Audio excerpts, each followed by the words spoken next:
Assalamualaikum warahmatullahi wabarakatuh. Teman-teman, pada kesempatan kali ini saya akan menceritakan tentang kisah manusia yang sangat mulia yang menjadi teladan bagi kita semua. Siapakah dia? Ya, Nabi Muhammad SAW. Siapa yang tidak kenal beliau? Banyak peristiwa penting yang berkaitan dengan manusia yang mulia ini yang menjadi uswatun hasanah sepanjang masa. Mulai dari kelahirannya, pernikahannya, kemudian berapa lama beliau berdakwah hingga wafatnya beliau. Dalam beberapa sirah nabawiyah disebutkan bahwa Nabi Muhammad SAW lahir di kota Mekah pada tanggal 12 Rabiul Awal tahun gajah. Kenapa disebut dengan tahun gajah? Karena pada saat itu ada sebuah peristiwa upaya penghancuran Ka'bah yang dilakukan oleh seorang raja yang bernama Abroha. Nah, tahun ini bertepatan dengan tahun 570 Masehi. Kemudian, bagaimana nasab beliau? Nabi Muhammad lahir dari orang tua bernama Abdullah bin Abdul Muthalib dan ibundanya bernama Aminah binti Wahab. Abdullah merupakan seorang saudagar yang sering bepergian ke negeri Syam untuk melakukan perdagangan.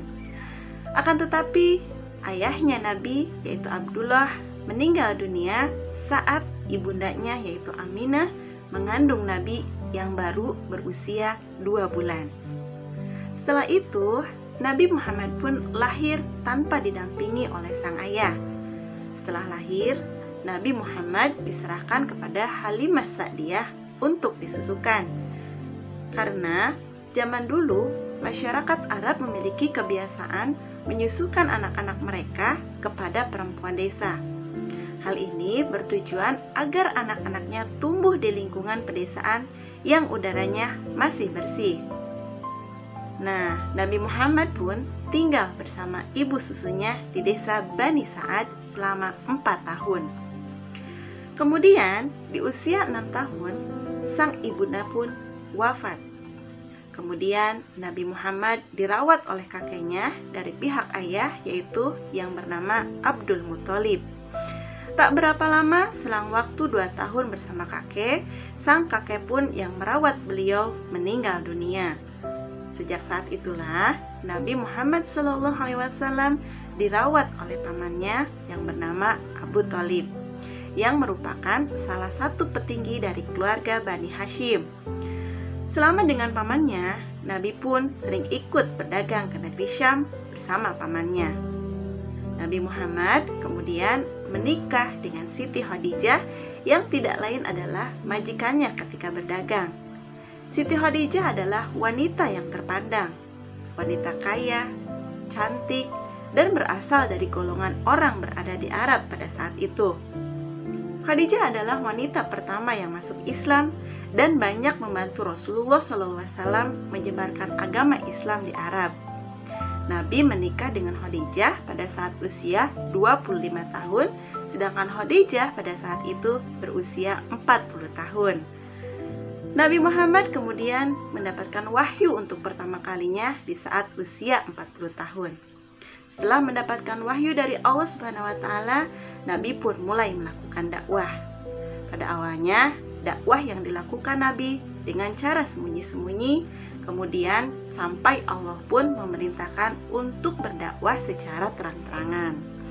Sesuai dengan perintah pada surat Al-Hijr ayat 94. Berapa lama Nabi melakukan dakwah? Ternyata Nabi Muhammad SAW menjalankan perintah untuk berdakwah kurang lebih selama 23 tahun. Di Mekah selama 13 tahun dan 10 tahunnya di Madinah, hingga Nabi membangun pemerintahan dan peradaban Islam di sana. Waktu itu beliau mengalami sakit yang amat parah dalam beberapa waktu lama. Suhu tubuhnya meninggi dan sampai akhirnya menghembuskan napas terakhirnya. Nabi Muhammad pun wafat saat berusia 63 tahun yang bertepatan pada tanggal 12 Rabiul Awal tahun 11 Hijriah. Duka yang amat mendalam saat itu menyelimuti para sahabat dan kaum muslimin di seluruh alam semesta. Dan Nabi pun, Nabi Khotimul Anbiya, pergi meninggalkan kita untuk selama-lamanya di pangkuan Ibunda Aisyah radhiyallahu an.